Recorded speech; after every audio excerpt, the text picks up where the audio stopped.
अरे ठीक है बाबा, ठीक है, समझ गई मैं। नमस्ते मैडम। अरे अंकल, ये तो आपके बड़े भैया है ना? हाँ मैडम। ये इनको क्या हुआ है? अरे मैडम, 2 दिन से बहुत ज़्यादा तबीयत खराब थी, तो मैं डॉक्टर के पास लेके गया। डॉक्टर ने कहा कि पूरी तरीके से आराम करो और इनकी देखभाल करो। पर मैडम, मैं अगर इनकी देखभाल करूंगा तो यहाँ की सफाई वफाई सब गड़बड़ हो जाएगी ना। अरे बाढ़ में गई सफाई। आपके भाई की तबीयत खराब है और आप इस तरीके से इनको यहाँ लेकर बैठे हुए। मौसम देखिए कैसा हो रखा है। अरे बारिश कभी भी आ सकती है, आपको तो पता ही है। और अगर बारिश में ये इस तरीके से रहेंगे आपके साथ में, तो ना तो आप इनकी देखभाल कर पाएंगे और ना ही ये दवाइयों के थ्रू सही हो पाएंगे। आपको तो छुट्टी लेनी चाहिए थी। मैडम, मैं कितने दिन से सर से कह रहा हूँ कि मेरे भाई की तबीयत ज़्यादा खराब है, मुझे छुट्टी दे दो, 3 दिन की छुट्टी दे दो। पर उन्होंने मना कर दिया। तो मैडम क्या करता, फिर मैं इनको यहीं ले लेके मैडम ऐसे ही घूम रहा हूँ। आपने तो आज देखा, मुझे तो 4 दिन हो गए मैडम। सिर्फ बातें कर रहे हो अंकल आप 4 दिन से छुट्टी की अपील लगा रहे हो और आपकी छुट्टी ग्रांट नहीं हुई है।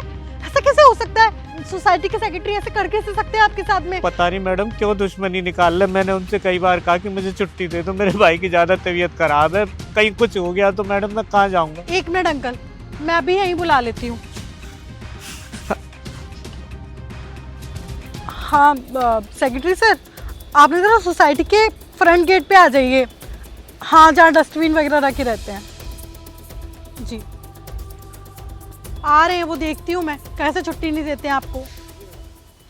जी मैडम बताइए, इसने कोई बदतमीजी करी क्या आपके साथ में? अंकल ने कोई बदतमीजी नहीं करी है। मुझे आपसे एक सवाल पूछना था। अगर सोसाइटी में जितने भी कर्मचारी यहाँ काम कर रहे हैं, अगर उनकी तबीयत खराब होती है या फिर उनके घर में रहने वाले व्यक्तियों की तबीयत खराब होती है, तो क्या उन्हें छुट्टी नहीं मिलेगी?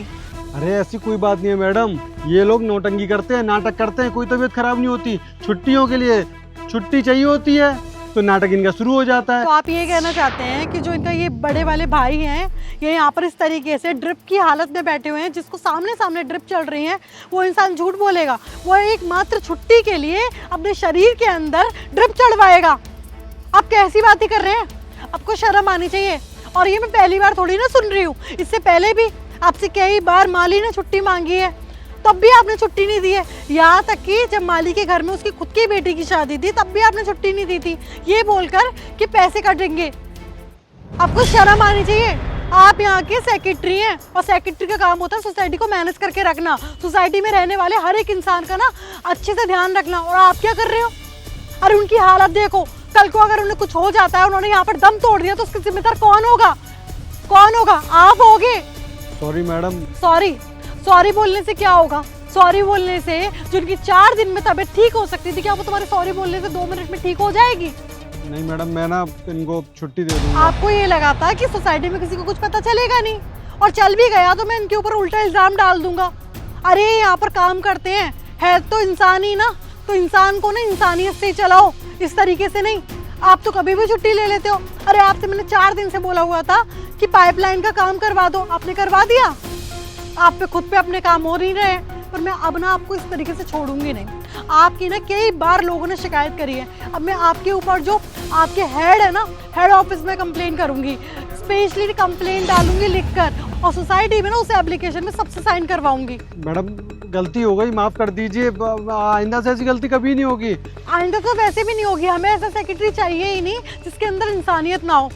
अंकल आप अभी की अभी मेरे साथ में ना हेड ऑफिस चलिए और वहाँ चल के ना सारी चीजें बताइए। चलिए आप मेरे साथ। ठीक है, आओ आओ भैया आओ।